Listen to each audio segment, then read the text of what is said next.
Hello? Ladies and gentlemen, can I please have your attention? Welcome aboard Frank's Magic Bus.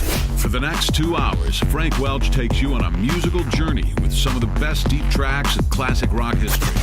Now, without further ado, Frank Welch. Well, our feature artist this time around is the great Canadian band, The Guess Who. If you love them, keep it right here. We're going to come right out of the gate here with our one-on-one talk with the legendary lead singer of The Guess Who, Burton Cummings, who I think has one of the best, one of the strongest, most expressive voices in rock, really makes the top 10, as far as I'm concerned, as far as rock voices. Guess Who formed in the 1960s in Winnipeg, Manitoba in Canada. At first it was Chad Allen as the lead singer of The Guess Who. They had that one hit, Shakin' All Over.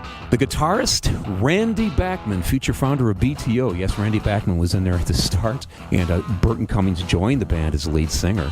And Neil Young, who moved to Winnipeg from Toronto when he was in his teens to go to high school, said at that time, any teenage guitarist in Winnipeg looked up to Randy Bachman and said, man, that's what I want to be right there. That's the kind of guitar player I want to be. He was that good.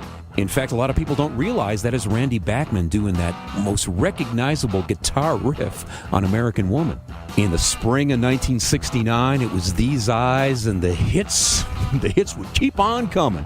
These Eyes, Laughing, Undone, No Time, American Woman, Share the Land, Rain Dance. Got your album. I did not know what to expect. Now, the last time a lot of us and a lot of our listeners have heard from you doing a solo album was doing more ballad stuff like Stand Tall and everything you're famous for there. I was really kind of taken aback at how much this thing rocks out. What about this band you got behind you, man? Well, we've been working together for on and off for about 8 years. They're a very, very good band called the Carpet Frogs, and when they work by themselves, they're quite good. They're a good cover band. They do all kinds of stuff. But when they work with me, it's our stuff that we concentrate on, and they're adept at a lot of different styles of music, and also all 5 of them sing. So when we do live shows, it's pretty strong. You know, I've always been a stickler about background vocals, and there's so many acts nowadays that are, you know, lip syncing and using discs, and we pride ourselves very highly on the fact that when people come and see us, they see the real thing. Are these guys Canadians too? Yeah, they're from Toronto. All but one. Jeff, our bass player, is originally from Chicago. Actually, Jeff's dad played bass on My Guy by Mary Wells, one of the all-time Motown classics. Oh, no, you're kidding me. Yeah, wow. so it's a connection there, you know. But, yeah, basically they're all Toronto guys, but we've played all over the place in the last 8 or 9 years. I grew up in Detroit, across the river from Windsor, Ontario, and when I was in high school, you know, the Guess Who was at its peak, and we were getting the Big 8. You know all about that. CKLW. Yes, with the Canadian content. Yes, indeed. Rosalie Tremblay was the director there, and she was, I think that's where These Eyes broke, our very first really big record, These Eyes. It broke out of that market. I remember it well. I was in high school. Then it was Laughing, then Undone, An American Woman, and on and on and on there.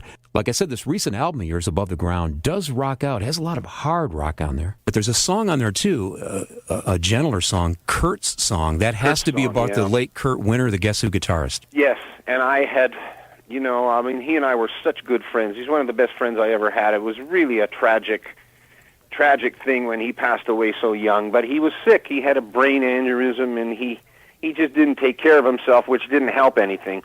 But I do miss him. I still miss him. I still miss the way we used to write songs. We'd drink a few beers, out would come the guitar and the piano, and we'd bang some things off. And it was never work. It was always just fun creating the songs. So I was thinking to myself when I was putting this album together, you know, I still think about Kurt, and a lot of people online, MySpace especially, they ask me about Kurt, the guitar players particularly. And I thought, you know, I'm gonna do a little tribute to Kurt, and I've blogged about it online. And in the video, there's a big explanation about the song and about how I miss Kurt. And so this is to remind people about him and get people thinking about him again a little bit. That is cool. I do remember how seamless it was when Kurt Winter replaced Randy Bachman pretty quickly as the Guess Who lead guitarist. Great stuff like I want to say Share the Land. He did those great guitars on Share the Land, those wailing guitars. That was all his playing. But I actually wrote the tune. Well, wasn't there another song on that album? Was it Hand Me Down World he did? Or? He wrote Hand Me Down World by himself, yeah. That was our big follow-up to American Woman. And we really wanted, after a song like American Woman, which wasn't really a love song, we didn't want to revert to a love song for the follow-up.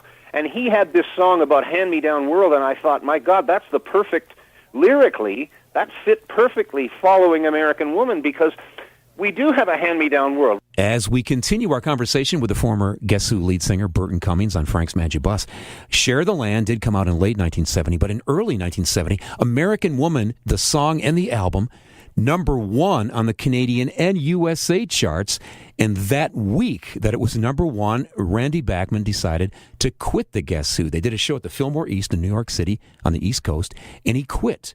But that American Woman album was the last one that Randy played on, and those sessions for the American Woman album were legendary and put out some of the best rock the Guess Who ever did. We talked to Burton about that.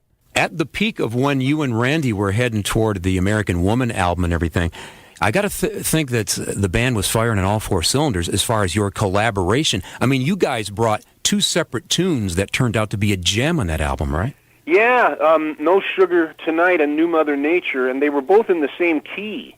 And the funny thing was, we didn't really, neither one seemed totally finished, and yet when we squashed the two together, they really worked, and Jack Richardson, our producer, loved that idea, the fact that we squashed the two together. So, and I still hear that double version played a lot out here in L.A. on the radio. What is your favorite Guess Who album? I liked Rockin'. For many reasons. It only took 4 days to record and mix. We started getting drum sounds on a Monday morning about noon, and we handed over the mixed masters on Friday about 2 in the afternoon. So that was the fastest album we ever did. I liked Rockin' because a lot of it was almost live off the floor. And there are certain things about the American Woman album I really liked. I always liked No Time as a single. That was one of my favorite singles we ever did. You know, you mentioned the Rockin' album. I'm glad you mentioned that because I bought that when it came out. I had just gotten out of high school as a forklift driver. And Heartbroken Bopper, the album version, you can actually hear you guys kind of warming up on the guitar like it was done live. Well, that was, Heartbroken Bopper was pretty hard. It was pretty hard rocker, and it got played a lot in certain areas. I don't sing that one that much anymore because it's hard to be screaming it, but once in a while we do it, and it really kicks in. Guns, Guns, Guns was on that, wasn't it? Yes, it sure was, and I liked that one so much that I re-recorded it on one of my solo albums later. Guns, Guns, Guns was just, I just got, we used to be flying back to Winnipeg all the time, and way back before the terrorism days, these hunters would get on the plane with their rifles and just lean their guns up against the cockpit. I swear to God, I'm not making this up. This is true. One time we were flying back to Winnipeg through Minneapolis, Fargo, Grand Forks, and Winnipeg, and for those whole last 3 flights, there were about a dozen rifles leaned up against the cockpit door. If you think of that nowadays, it's absolutely unfathomable.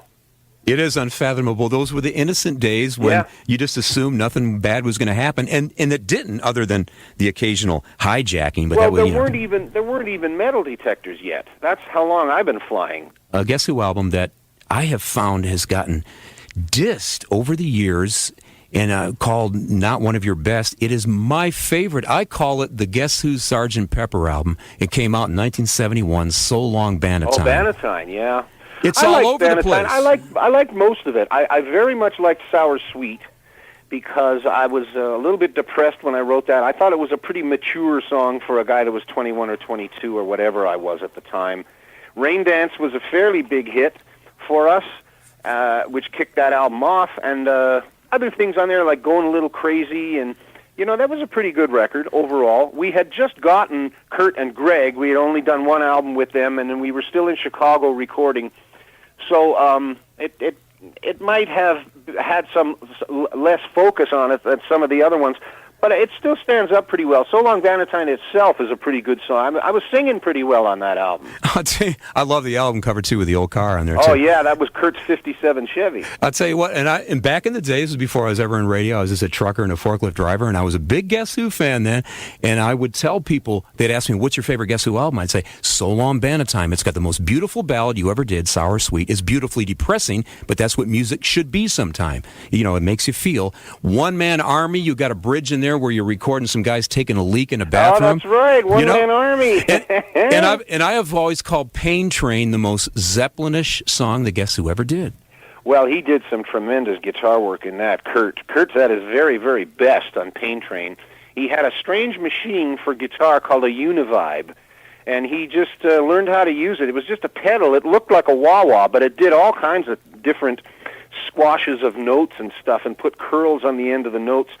So I always liked Pain Train. Yeah, it did have a very strange echo effect. I was always wondering how you guys did that on Pain Train. Yeah, it was a machine that never really caught on popularity-wise so much, but it was called a Univibe, and Kurt was really good with it. This is Burton Cummings. You're rocking with Frank Welch on Frank's Magic Bus.